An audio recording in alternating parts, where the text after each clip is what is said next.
How to remove powered by Shopify. That's what I will show you in this video. But before we begin, make sure to subscribe to the channel and ring the bell to get notified whenever a new video is uploaded. With that said, let's get started. So go ahead and open up any browser you have and then navigate to your Shopify admin page.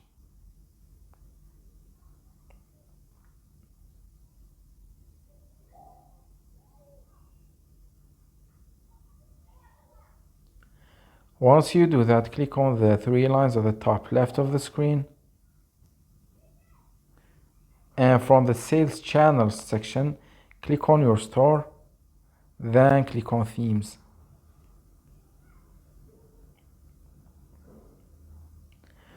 Once this page opens, you need to scroll down to your theme, and from there, click on the actions drop down, then click on edit languages.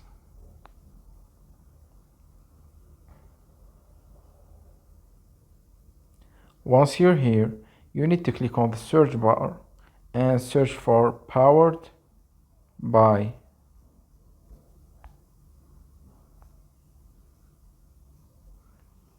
Hit search and then let's scroll down.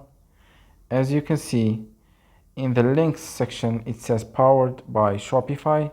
So what you need to do here is you need to just leave a space, or you can add the blank emoji, the zero width joiner, which is blank emoji, or you can type in whatever thing you want to show instead of powered by Shopify. Once you do that, I just added a space which is blank, which means nothing will show. Once you do that, click on the save button at the top right of the screen and it will be saved. So that was it for this video. That's how you can delete powered by Shopify. If you have any questions, please leave them in the comment section down below. With that said, see you in the next video.